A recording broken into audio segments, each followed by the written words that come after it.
But there's a lot of talk about how, they've built their success, they've earned their status, and I'm saying that they didn't earn their status, they just got lucky, right?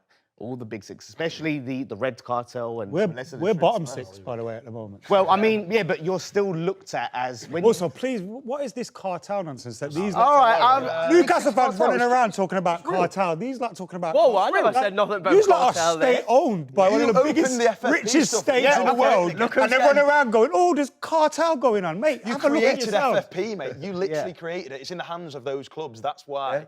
To stop people like you having dodgy, fake sponsorship deals when you've got no fans. You've killed a load of other clubs and you've killed your own situation financially. But you said on the last episode, you talked about a food chain, right? The reason there is a food chain, because your club's got lucky, it's all about timing. We agreed that football comes in cycles, right? So teams are successful for a period and then they'll fade out. Premier League titles. There you go, right? Well, so we're look at the 90s, right?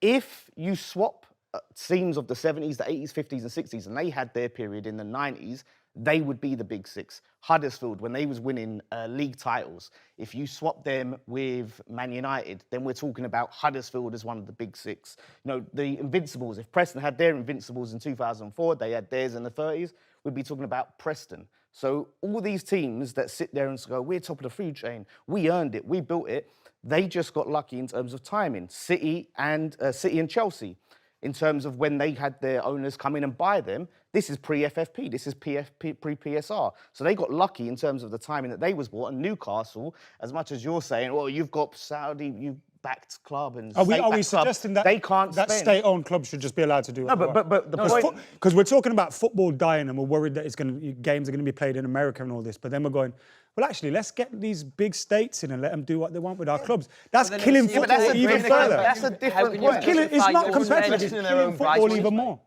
It's killing football even more. When are you going to have a Qatari owner? Listen, I think Dan's got a point in terms more of than timing. anyone. I think you have got a point in terms of timing and being there at the right time. So are we getting to the point where you're saying PSR should be? Is that what you're getting to? Well, yeah. I mean, look, I'm not saying that Newcastle should be able to just spend unlimited amounts of money. And I agree. But there has to be something in place that other clubs, the ladder's not pulled up, and it's like, well, these six, they're established. We want to keep them at the top. They're always going to have the most money. Yeah, and that's the thing. And when it comes to media attention, things like that, the reason why, we have all this Big Six content and, in your job, you focus on the Big Six, is just because these teams were good in the 90s and early 2000s and to mid-2000s.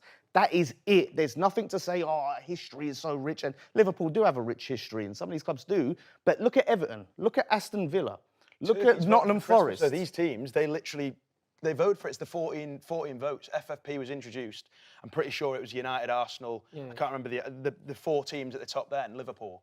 And then everyone else voted for those rules. Yeah, but I think City, what it was against it, said to everyone at the time, wonder why. Don't do that. Yeah, but I think what it was intended to do in terms of protecting clubs, Sheffield Wednesday, it's not being used for that. It's just being used to cap clubs and limit clubs rather than, like, Newcastle don't need protecting from going bust from their Saudi owners. So what are we doing here? So do we allow states to just have their way with football? Why does it matter? That's how you lose football. But we're saying it's not relative to revenue. That's what we're talking about here. Then why is it okay if it's Roman Abramovich or a state? I didn't say it was okay if it's Roman That's what I'm Abramovich. saying. A state doesn't make... If you've got billions and billions of pounds to spend, whether it's a state, an oil baron, or anything, I think it's money. I think it's fair to say, I think when you look at, say, an Aston Villa and a Newcastle, we both agree that both managers have done amazing jobs. Spent a bit of money, not reckless, got to a certain point, and it feels like they can't go any further. And that'll probably be the same if Everton get their act together. West Ham, your club, those type of clubs who we don't see as the Big Six. Yeah. It's like, where can you ever have that hope or dream that you could win the Premier League or get in, even sometimes maybe even get into the Champions League in some cases? I do think it's fair to have the discussion around PSR feels like it's not working right now for a lot of teams within the Premier League, and you lose that little bit of hope that maybe...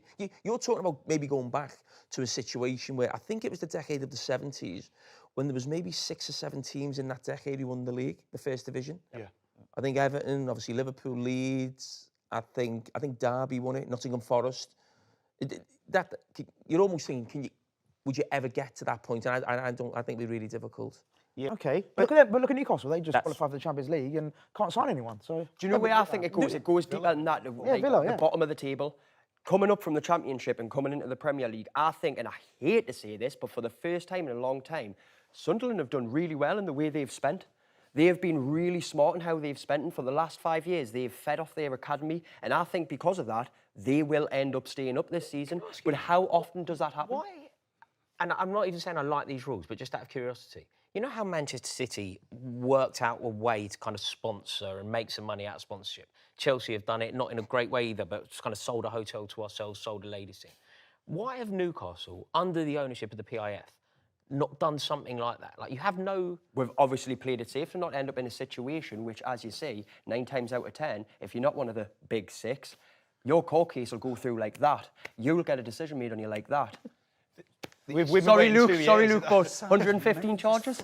How long years it's not gone through like that, has it? But you can't with the big feel six like I'm thing, though. twice And the I may age. have missed your point, so tell me to shut up. But the big six never going to change because of stuff we already talked about, social media, the Two world. of the big six finished 15th and 16th. What are we that's- talking about listen, here? Adam, But what are we doing? Adam, still spending Fucking that hell. money. You can That's spend over for a fucking state of Saudi Arabia. That's the point. Christ, man. What are we doing, man?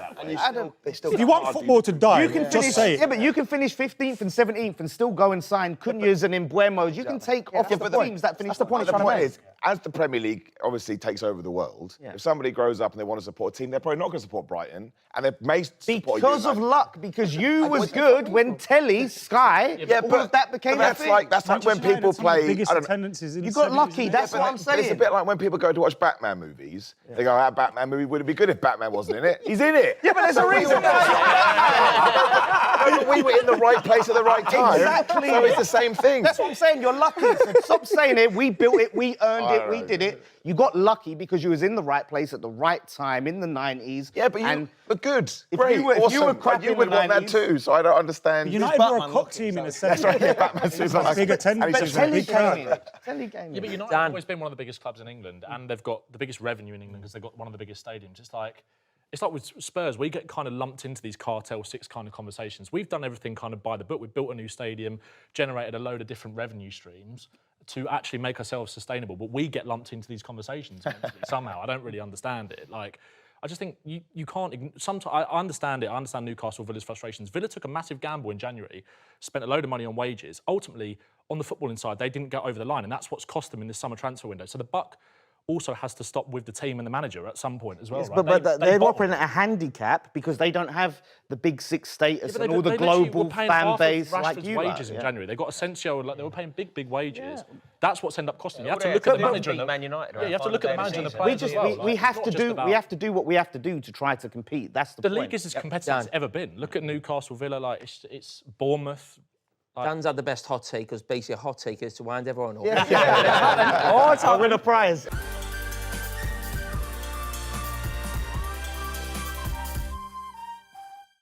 Joe, we're going to finish with you on your hot take. I think the final of the League Cup will be Manchester United versus Sunderland. Oh, no, it won't be, will it? Just had to bring it back a little bit from earlier.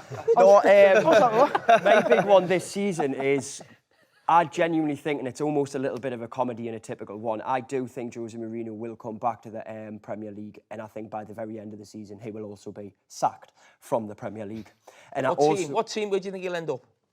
West Ham. I hope so. That's a rest. I do. It's a one of those where, like, I mean, to be fully honest with everyone sitting here right now, the chances are, with the madness of how managers have been at Spurs recently, it's probably only going to ever be Spurs or West Ham. And I think No, it'll the be two. West Ham or Forest. You could see him at Forest. Forest is very possible. Marinakis would love him. Be some Netflix documentary, that.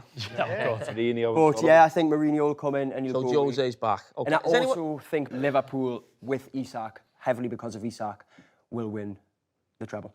Oh, treble. I think that is the He's thrown out hot take after hot take. I think that is the missing link to Liverpool right now. Is Treble's outrageous. You need a comparison to Haaland, and you're about to get him. Oh, It hurts. Has everybody had the hot take? Have I missed anyone? Can I else? throw